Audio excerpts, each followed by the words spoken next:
Hey everybody, thanks so much for joining us today for our webinar. Today we are going to be talking with support, engineering, and product.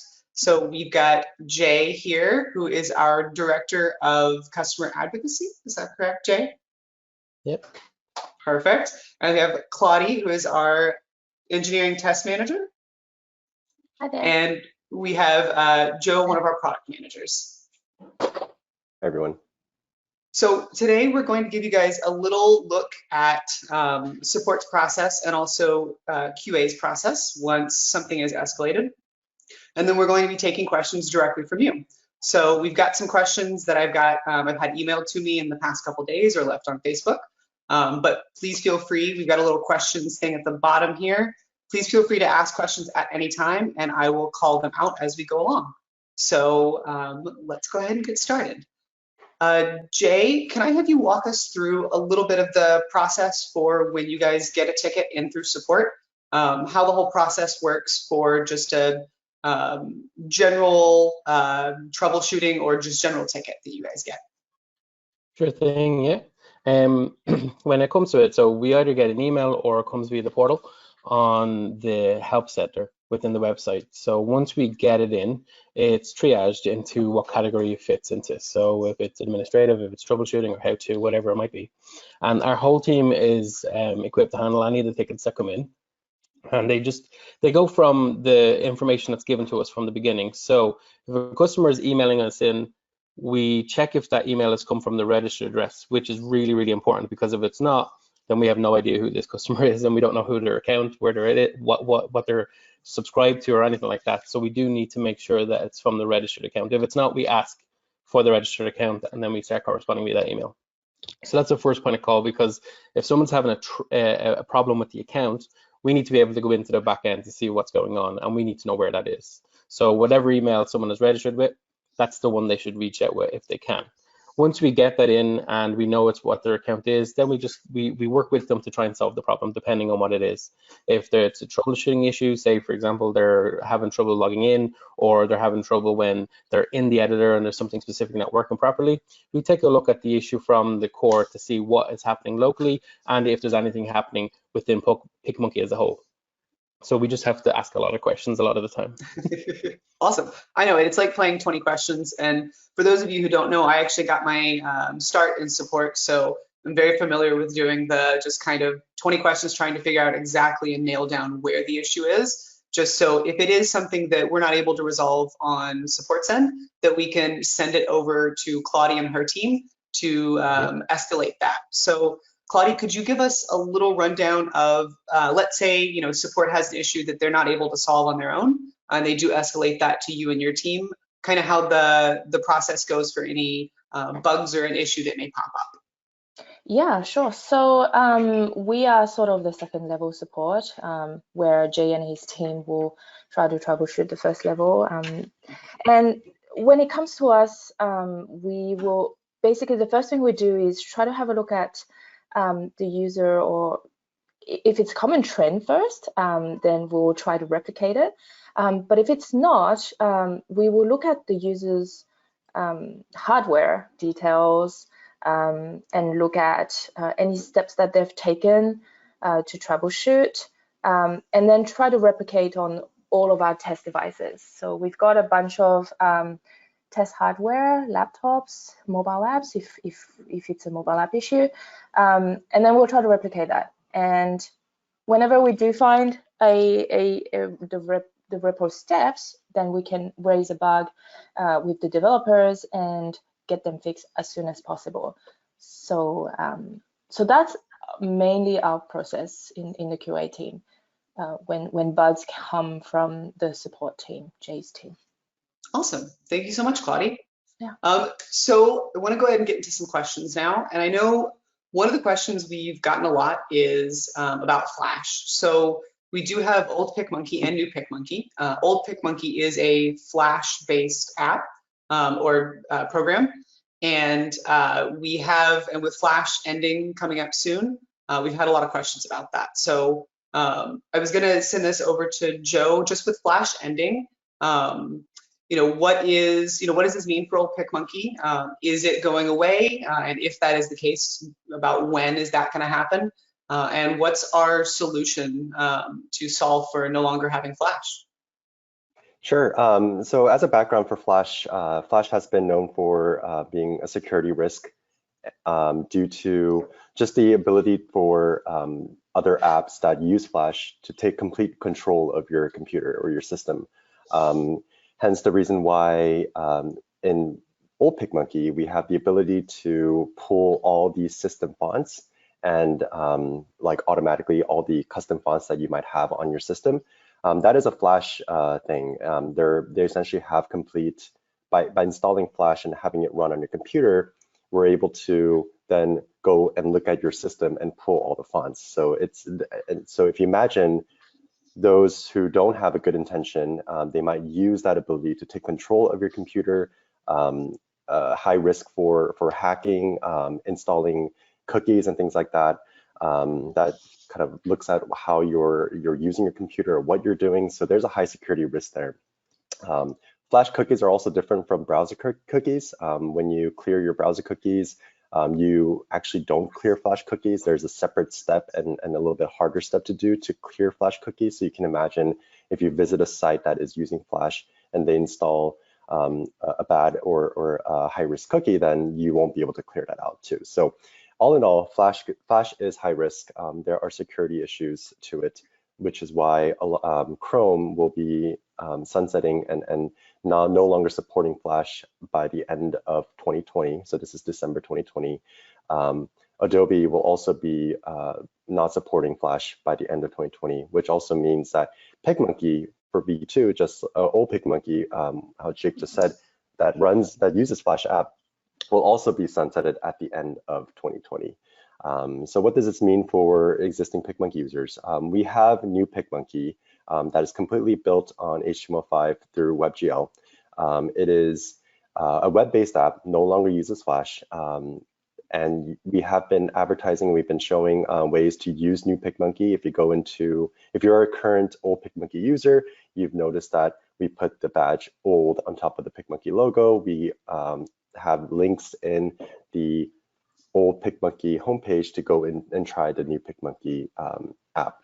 So we've been developing that for 2 years now, and if you haven't tried it, we have added a whole bunch of new features on new PicMonkey, such as a simple one-click background remover, which automatically detects your foreground and background and removes the background. We've added a whole bunch of stock photos, free stock photos for you to use from Unsplash. If you're a pro user, then you have access to our Getty iStock photos. And we have other features that we're continuously adding, we're continuously optimizing, we're continuously improving on the new PicMonkey platform. And the end of December 2020, we'll be sunsetting the the old PicMonkey platform. Awesome. Thank you so much, Joe. And that actually ties into another question that I've seen a lot, which is just, with new PicMonkey, we've had lots of tweaks and changes and improvements. And I have had some folks just asking, why are things changing in new PicMonkey, and why do we, I know we just did a recent change with our UI. So the top bar, there's a better technical term, Joe, but the top nav bar we have, and that's changed. Can you speak to a little bit of why we keep changing things? Sure, yeah. Those changes are kind of in preparation for a larger kind of UI information architect of our products change. We are observing, and then we are interviewing customers to see how we can improve their experience at PicMonkey. So some of the feedback that we've got is that the canvas that you're editing on is too small, and that was because we've had a two bar nav bar on top of the editor. So how can we increase the visibility and the viewport of the canvas and editor you're using? So in that sense, we then consolidated the two nav bars into one to give more of a space for you to edit, especially for those using PicMonkey on a smaller browser. We're constantly trying to improve PicMonkey. So things like left nav toggle to collapse the left rail nav to improve the visibility of that. So this is step one or step one of many kind of improvements that we're making. We want to ease in the improvements that we make rather than make a whole big change all at once, and then allowing all of our customers to figure out, now how do I navigate?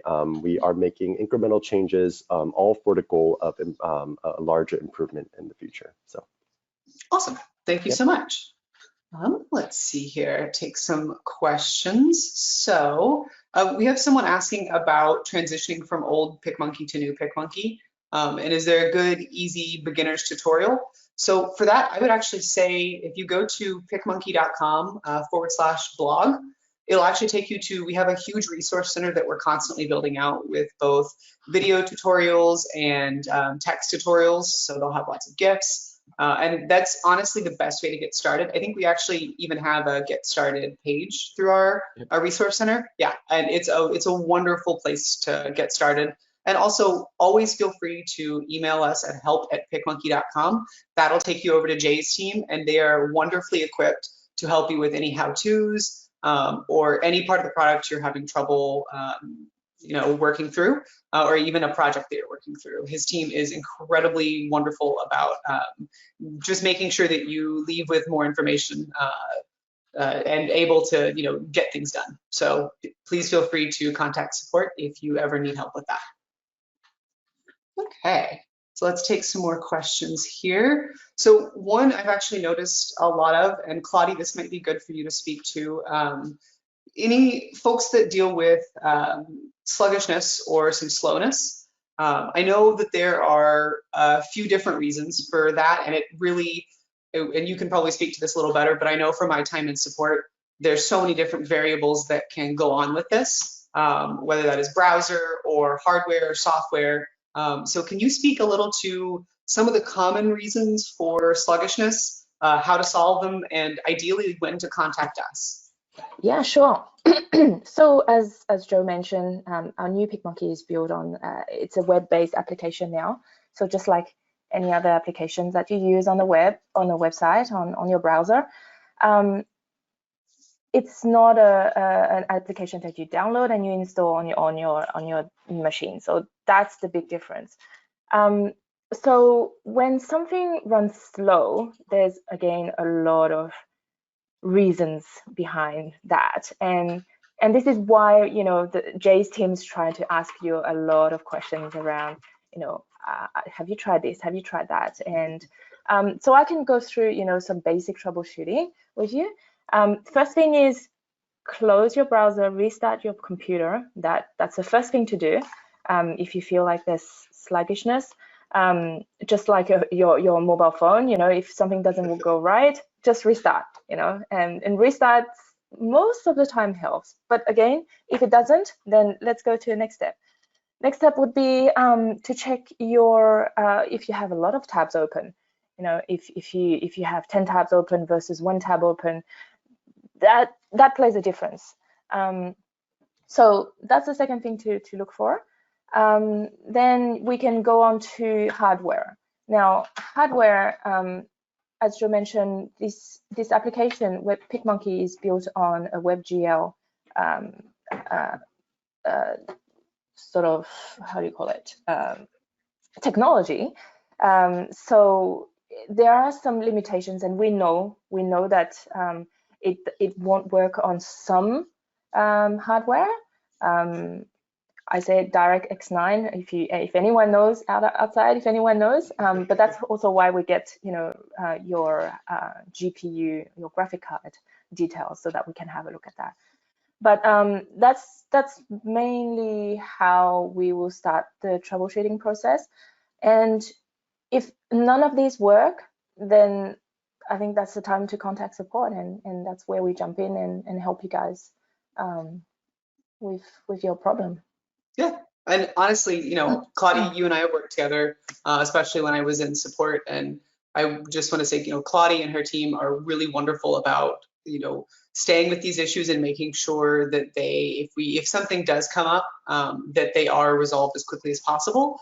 And, I know Claudia especially does not let things go and holds on to things and makes sure that they are completed, and is just amazing with follow through. So You know, we really do, we in the whole team, you know, anytime an issue comes up, we definitely want to make sure everyone has the smoothest possible experience. So things do happen, but we are, Jay's team and Claudie's team, totally dedicated to making sure everyone has the smoothest possible experience. So yeah, but sluggishness is definitely one of those things I've seen, both in the Facebook group that we have, as well as through some support tickets. And yeah, it's just, if you, you know, if you are experiencing those, please do contact support.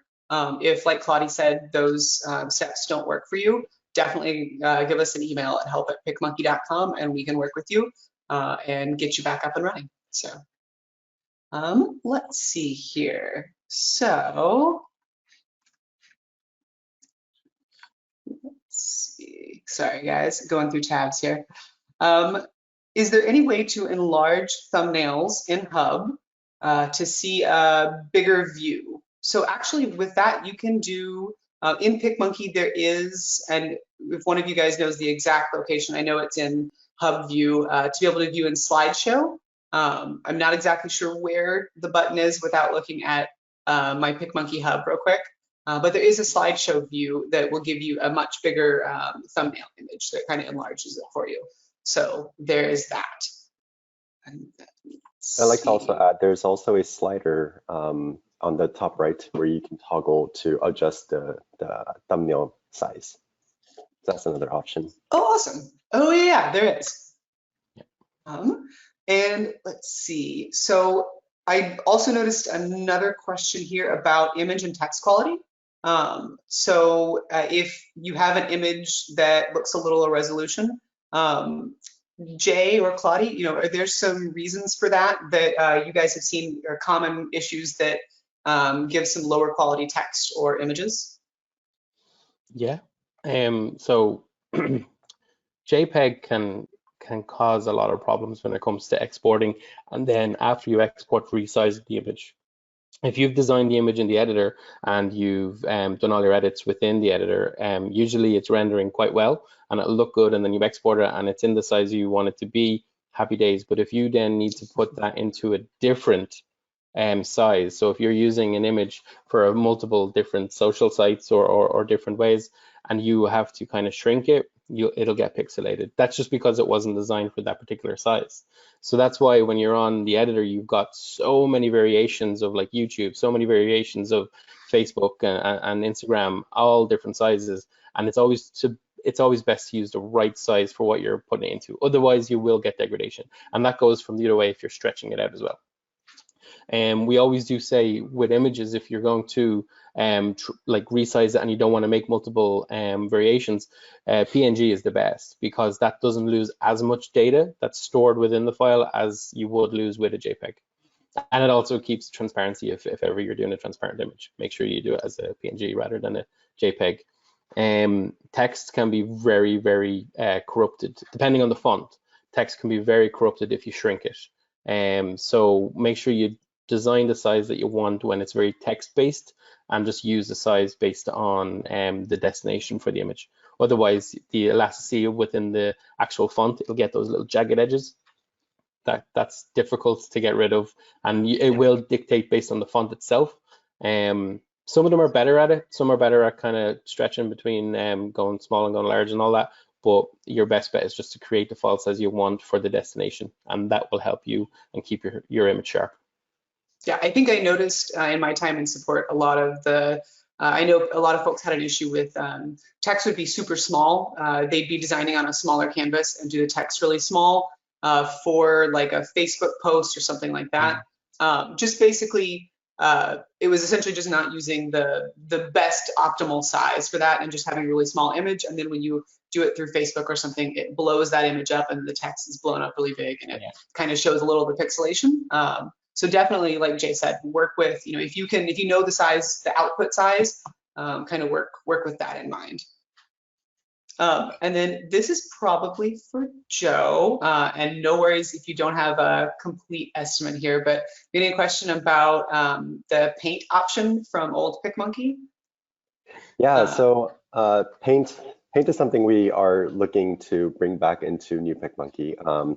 And we want to actually make it better than old PicMonkey. I know many of you have requested brush types, different brush shapes, things like a square brush shape or various types of brush shapes, not just the circular brush shape. So as you can imagine, since we're trying to make it better, there will be time for development and making sure that we are building what customers are requesting. So that is in our minds and in our roadmap, but I can't tell you an estimate. We have a lot of features coming though this year. I think everyone will be very, very excited to see some of the features that we will release in the next few months.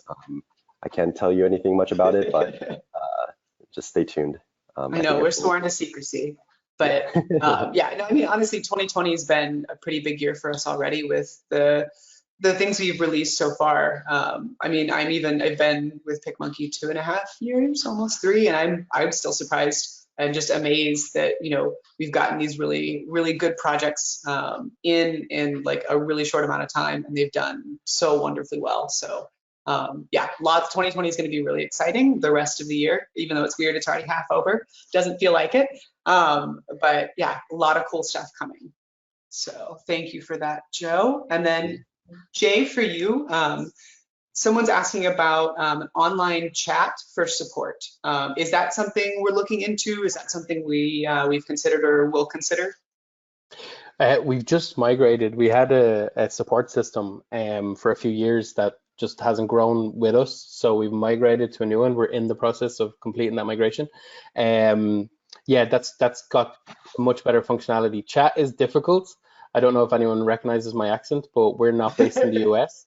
We're in Dublin, so it's a very different time zone. So this main support team, we do have people in Seattle as well, but the main support team is in Ireland. So chat is a little bit difficult, but not only because of the distance and time, but as you know, we've got a lot of people coming our way with technical issues that can actually take a couple of days to figure out, mainly because we do all our troubleshooting. We ask you all the questions. We can't figure it out. We go to Claudie, and her team will need to repo it, and then before you know it, like it's 2 or 3 days later, and I don't think you want to keep a chat window open that long. So it's not necessarily something we think would be as beneficial to our customer base for troubleshooting. However, we do think it's something that we might introduce later on for like one-on-one support, what we like to call kind of white glove support for people who were looking for design feature support. And it's something that we've kind of toyed with, but they would be kind of a booking system. It would be like you would have to book in advance through calendar for this time to be able to see meet with someone specific and be able to talk with them one-on-one via chat. And luckily the new system that we've got, or we are currently setting up, has this functionality.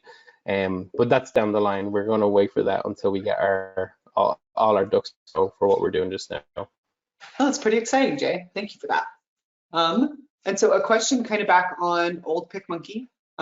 Folks are asking, does old PicMonkey kind of going away and no longer being supported, does that mean images in my hub and my artwork will no longer be accessible? That all of those images will be accessible. So the old PicMonkey and new PicMonkey, whatever image you save to hub, that is all stored under one a single database. So you have access to your hub documents from old PicMonkey, and if you go to new PicMonkey, you'll see that all of your hub documents are available there too. Also, if you download our mobile app, in the mobile app hub, you'll also be able to see those images there too. So all of our platforms, old PicMonkey, new PicMonkey, mobile app, they all store under the same storage hub. So imagine you can go from your mobile app, take a photo, edit, and then you can save to hub, and then you can go to your computer, go to new PicMonkey, upload, open that image from hub that you just saved from mobile app, and use the background mover tool or other features, and then you can either save to your computer or you can share. And so yeah, we make it very streamlined in that regards. Awesome, thank you. So we've got a question here. That is, I'm a photographer and have been using old PicMonkey for speed and ease, been using it for years and I'm comfortable. When must I move on to new PicMonkey? And where do I even go to begin to learn it? So for the learning aspect, I would definitely say go to picmonkey.com/blog, takes you to our resource center, has a ton of tutorials, very in-depth. We have a wonderful writing team that spends so much time in the product, just really trying to build the best tutorials for folks. And we've really focused a lot on new PicMonkey just to make sure, we totally understand new software of any kind can be daunting. So we totally understand that, it might feel a little tough to, get used to new PicMonkey, but we want to hold your hand and help you as much as we possibly can. So please feel free to head over to picmonkey.com/blog for a ton of resources. And also, like I said earlier, please feel free to reach out to Jay's team at help@picmonkey.com. They are wonderful, and they will absolutely be able to take the time and kind of walk you through anything you need help with. So Yeah. Definitely. And then on when it is going away, it will be December of this year. Will be old PicMonkey's kind of end date. I don't think we have a specific end date, but it will just be around December of this year. I'd also like to add, if you want some more help content too, we have picmonkey.com/help, where we have a lot of help articles specific to new PicMonkey, such as, why questions around like, how do I upload an image, or how do I add a texture and things like that. So that has good content as well. There's one particular one on that actually says switch to new PicMonkey, which gives you a full rundown of how to switch from old to new, where you'll find the tools that you're used to old in new. It's a very good one to look up. That's a good one, yeah. Yeah. And then on one of our newer features, see, Joe, you might be the best, or Claudia, to speak to this, but what makes Smart Resize smart? Claudia, you want to go? Sure. So we've done we've implemented this very cool feature where you can choose any of the social outputs. You can choose one or many, and then it will automatically output and resize the image that you want into your hub. Now, why it makes it so cool is because we have this very smart logic in there that sort of, I don't even know how to explain it, but it's just so magical that, it just does the job.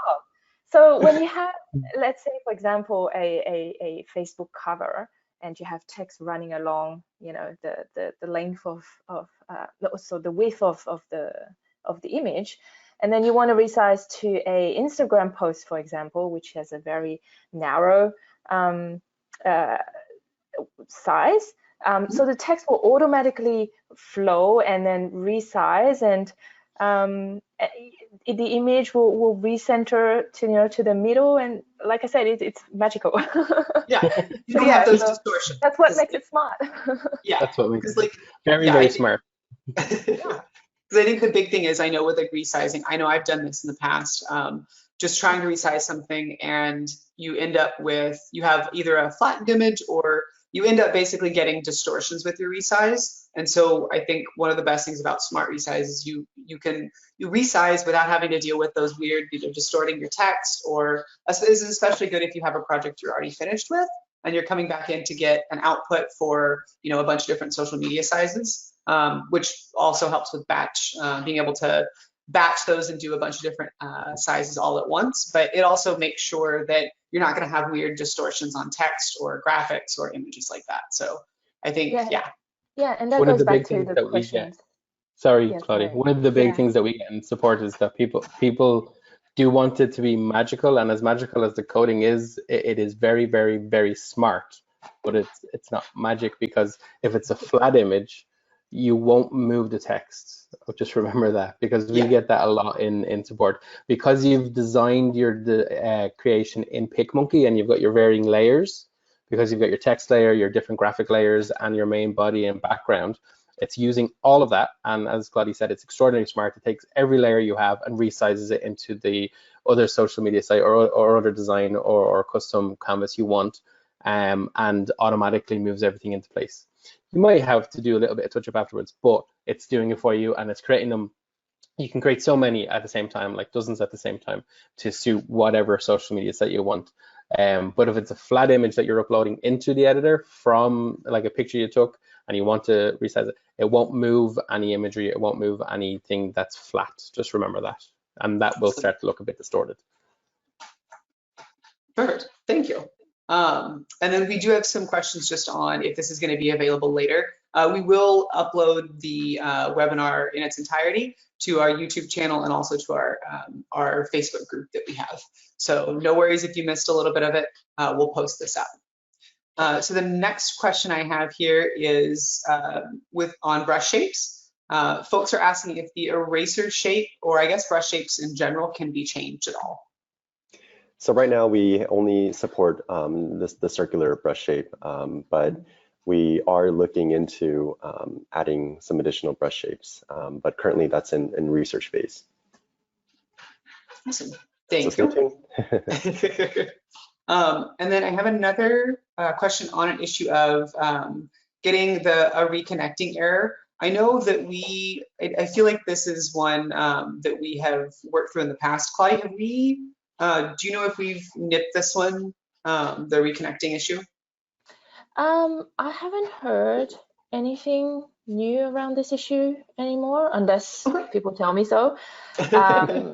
But yeah, I haven't. Yeah, that was an issue that we fixed previously. Yeah. So if you are still getting a reconnecting issue, yeah, please do contact help@picmonkey.com, and Claudia and team can go in and get that resolved. So if you are running into that, please let us know. Let's see. Pull a question here. Sorry, guys. Question thing isn't very big for me. I have to go through.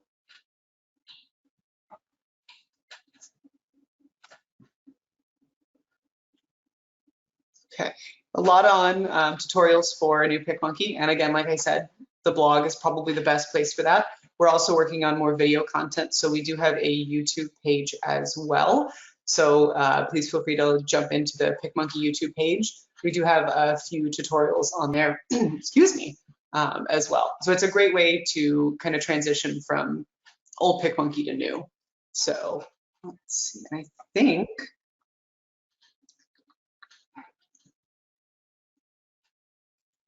that's about it. Just some questions on resize. And like I said, for some more specific issues, please feel free to reach out to help@picmonkey.com if you have anything. And actually, someone's jumping in with, can you sync your templates with Avery docs? Let's see. So it looks like, I would say probably not. I'm not too specific. I'm not too sure what the Avery docs are, but might be an integration we don't currently have at the moment. Perfect. So I think that is about it for questions here. But if anybody else has any other questions, or if there's anything we didn't get to, please feel free, or if you have a specific concern, please feel free to reach out to help@picmonkey.com. And Jay's wonderful team is happy to help you, whether that's how-tos, troubleshooting, any billing questions, absolutely happy to help you. Just Jake, before we go, I noticed one or two comments there that people have sent in help tickets and not got a response. Just so you know, we are a few days behind. We're currently in the process of training more people because of COVID. We got really inundated with a lot of tickets. I think with people staying at home, they've started to use PicMonkey a lot more, and they want to know a lot more, which is fantastic for us. We love getting tickets, especially from people who are asking us how to do specific things. The more the merrier. But we just put a little bit of a notice out to everybody to say that we're a few days behind, because training for our team does take a little bit of time, and we have hired new staff, but we're going through the backlog. We're about 3 days behind. So if you do send us a ticket, know that we definitely will get back to you. It just might take us a little bit longer. Thank you so much. No, that's good. Thank you, Jay. Okay. So thank you guys so much for being with us today. And again, if you have any other questions, please contact help@picmonkey.com, and we'll be happy to help you guys out. So thank you guys, and have a wonderful Friday. Thank you, everyone. Yeah. Bye. Thank you. Bye. Bye.